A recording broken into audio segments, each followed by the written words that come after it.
On va donc maintenant s'occuper des sabots. Pour ceci, on va donc aller dans Photoshop. On va déplacer notre calque couleur vers ici, car on va déjà commencer par donc le sabot droit là. On va afficher nos UV et on va créer un nouveau calque dans lequel on va commencer par dessiner, alors avec une opacité assez basse, voilà. On va commencer à dessiner donc l'ombre qui est résultante du creux ici, de là. Donc c'est ici qu'il va falloir commencer. Donc voilà, on place un petit peu d'ombre.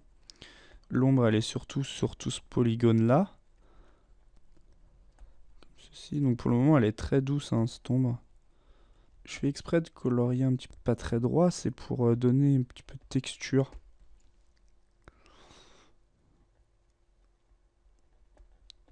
Voilà.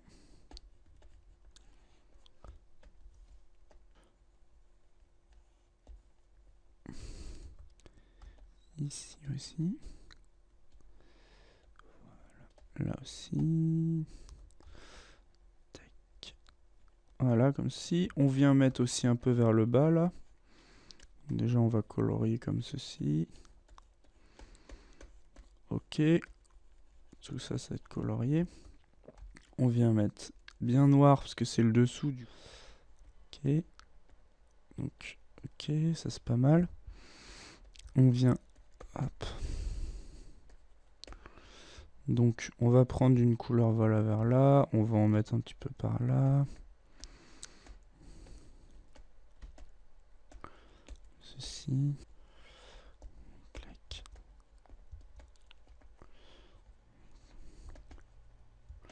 Très bien. Alors, on va ensuite prendre un petit peu du truc lumineux. Hop. Créer un nouveau calque. On va venir placer un petit peu de lumière, du coup, vers ici. Donc ici, c'est le devant du sabot. C'est là où il y aura la lumière. Donc on va venir en placer un peu, voilà, comme ça. Hop.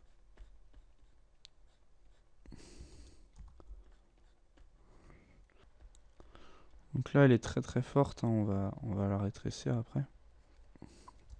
On va venir prendre un petit peu de la couleur vers là, en remettre dessus. Hop.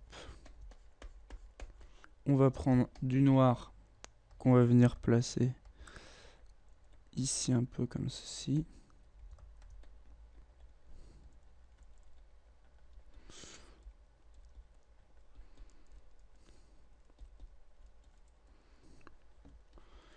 Ok. Pareil ici.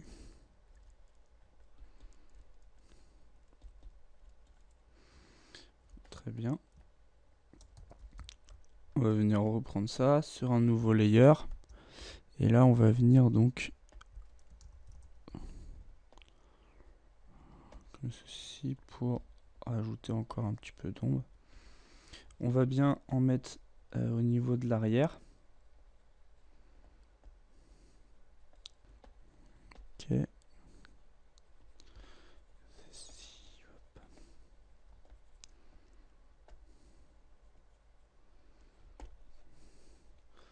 On vient baisser un peu ça.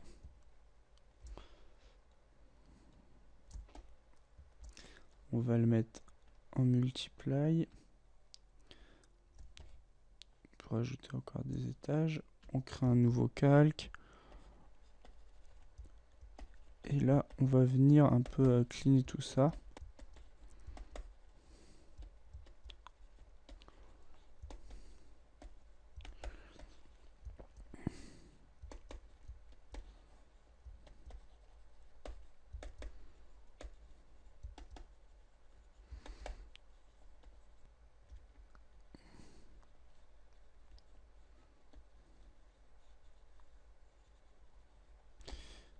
On va regarder ce que ça donne sur Maya.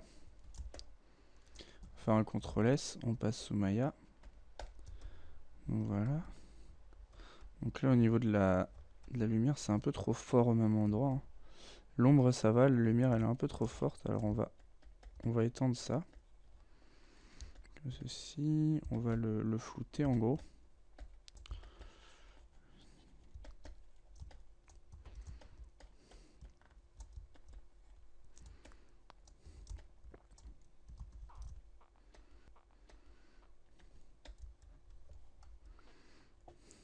Voilà, c'est pas mal ça. Du coup, on a notre premier sabot qui est presque fait. Ce qu'on va faire, c'est qu'on va un peu repasser ça là pour un petit peu rétrécir la différence de couleur entre le côté et le milieu. Le dessous, pardon. On va prendre tout, faire un CTRL E. On va faire un contrôle sur la base color. Comme ça, vous voyez, ça a démité. On fait CTRL SHIFT I. Comme ça, on peut supprimer. Et ce qu'on va venir faire, on va venir effacer un petit peu ce qu'il y a là. Ok. Et on va venir mettre un petit dégradé du ici, là, pour que ça soit plus foncé, là. Du coup, là, c'est parfait. On crée un nouveau calque. On prend du noir qu'on vient placer comme ceci un petit peu au niveau de la première jointure. Très bien. On va faire un filter blur, Gaussian blur,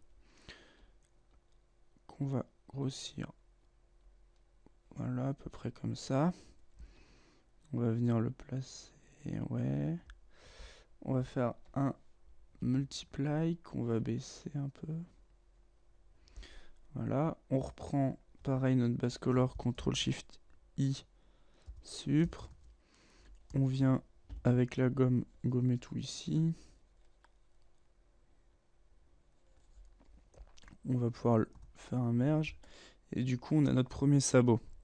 Ce qu'on va faire pour le deuxième, bah, c'est facile, c'est qu'un miroir. Donc on fait un CTRL J pour dupliquer, CTRL T, et on fait flip horizontal.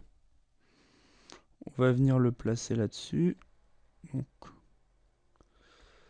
ok.